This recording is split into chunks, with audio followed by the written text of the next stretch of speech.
গণহত্যাকারী fascist Hasina দেশ ছেড়ে পালানোর পর দেশে গণতান্ত্রিকামী মানুষের সামনে বাংলাদেশকে পুনর্গঠনের এক অপার সম্ভাবনার দ্বার উন্মুক্ত। রাজপথে গড়ে ওঠা জাতীয় ঐক্য এবং জাতীয় নির্বাচনের পরিবেশ বিনষ্টের অপচেষ্টা চলছে। জাতীয় ঐক্য এবং জাতীয় নির্বাচনের পরিবেশ বিনষ্টের চক্রান্তের বিরুদ্ধে আমি আজ দেশের কৃষক, শ্রমিক জনতা, আলেম ওলেমা, পীর মাশায়েখ তথা সকল শ্রেণী পেশার মানুষকে, আপনারা আজ এখানে যারা উপস্থিত হয়েছেন, আপনাদের প্রত্যেকের মাধ্যমে তাদেরকে সতর্ক থাকার আহ্বান এবং অনুরোধ জানাই। যারা বাংলাদেশকে তাবেদার রাষ্ট্র বানিয়ে রাখতে চেয়েছিল, তাদের ষড়যন্ত্র কিন্তু এখনো থেমে নেই। সংস্কার কিংবা স্থানীয় নির্বাচন এসব ইস্যু নিয়ে জনগণের সামনে এক ধরনের ধূম্র জাল সৃষ্টি করা হচ্ছে।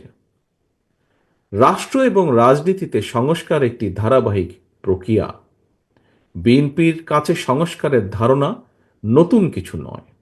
ষড়যন্ত্রের পথ ধরে পলাতক গণহত্যাকারী স্বৈরাচার রাষ্ট্র ক্ষমতা দখলের পর সংস্কারের সকল পথ বন্ধ করে দেয়।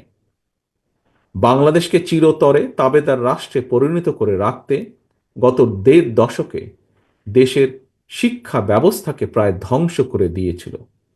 দেশের প্রতিরক্ষা ব্যবস্থাকেও নাজুক করে তুলেছিল। টাকা পাচার আর লুটপাট চালিয়ে দেশের অর্থনীতিকে ভঙ্গুর করে দিয়েছিল। অকার্যকর করে দেওয়া হয়েছিল দেশের সকল সাংবিধানিক এবং বিধিবদ্ধ প্রতিষ্ঠান। জনগণের ভোটের অধিকারকে হরণ করে জনগণকে রাজনৈতিকভাবে ক্ষমতাহীন করে দিয়ে দেশের স্বাধীনতা সার্বভৌমত্বকে বিপন্ন করে তুলেছিল।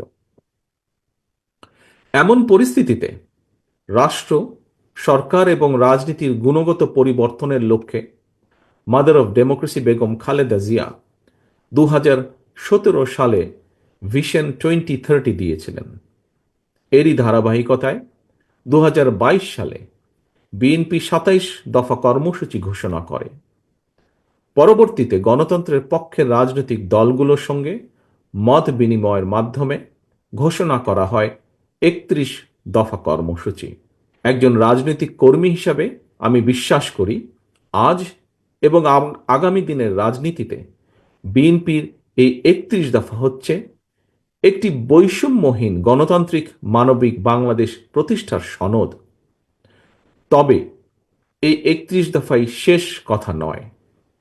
সময়ের প্রয়োজনে রাষ্ট্র, সরকার, রাজনীতি ও রাজনৈতিক দলের সংস্কারের জন্য এই 31 দফাতেও সংযোজন বিয়োজনের সুযোগ রয়েছে। বসুন্ধরা ডায়াপেন্ট এখন আরো উন্নত। এই হট এয়ার থ্রো টপশিট দ্রুত শোষণ করে সোনামণিকে দেয় কোমল অনুভূতি। এমনকি বিএনপির 31 দফার সঙ্গে বর্তমান অন্তর্বর্তীকালীন সরকারের সংস্কার প্রস্তাবের খুব বেশি ইস্যুতে মৌলিক বিরোধ নেই। সম্মানিত নেতৃবৃন্দ, বিভিন্ন সময় জাতীয় নির্বাচন নিয়ে প্রধান উপদেষ্টার বক্তব্য জনমনে ইতিবাচক ধারণা সৃষ্টি করলেও জাতীয় নির্বাচন নিয়ে কোনো কোনো উপদেষ্টার বিভ্রান্তিমূলক বক্তব্য, মন্তব্য স্বাধীনতাপ্রিয় গণতান্ত্রিকামী জনগণের জন্য হতাশার কারণও হয়ে উঠেছে। অন্তর্বর্তীকালীন সরকারের প্রতি বিএনপি সহ গণতন্ত্রের পক্ষের সকল রাজনৈতিক দলের নিঃশর্ত সমর্থন থাকলেও সরকার এখনও তাদের কর্মপরিকল্পনায় অগ্রাধিকার নির্ধারণ করতে পারছে না বলেই মনে হচ্ছে। সারা দেশে খুন, হত্যা, ধর্ষণ, চুরি, ছিনতাই, রাহাজানি বেড়েই চলেছে। বাজার সিন্ডিকেটের কবলে পড়ে নিত্য প্রয়োজনীয় দ্রব্যমূল্য নিয়ন্ত্রণহীন। বর্তমান অন্তর্বর্তীকালীন সরকার এখনো মনে হয় দেশের আইন শৃঙ্খলা পরিস্থিতির উপরে সম্পূর্ণ নিয়ন্ত্রণ প্রতিষ্ঠা করতে পারেনি।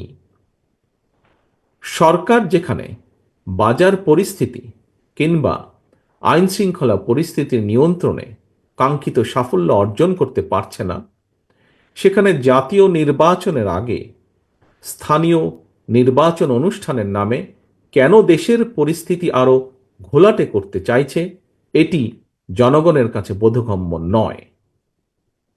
গণতন্ত্রকে আমি জনগণ মনে করেন স্থানীয় নির্বাচন অনুষ্ঠিত হলে সেটি হবে সারা দেশে পলাতক স্বৈরাচারের দোসরদের পুনর্বাসনের একটি প্রক্রিয়া, যা সরাসরি গণ অভ্যুত্থান আকাঙ্ক্ষা বিরোধী। গণহত্যাকারী, টাকা পাচারকারী, দুর্নীতিবাজ মাফিয়া চক্রকে পুনর্বাসন প্রক্রিয়ার এই ফাঁদে বিএনপি পা দেবে না, বিএনপি পা দিতে পারে না।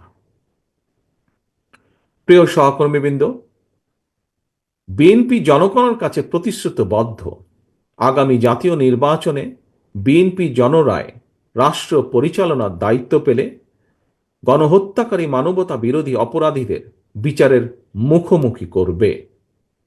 অন্তর্বর্তীকালীন সরকারের প্রতি আহ্বান, সারা দেশে গণহত্যাকারীদের দোসর মাফিয়া চক্রকে পুনর্বাসনের স্থানীয় নির্বাচন অনুষ্ঠানের পরিকল্পনা থেকে সরে আসুন।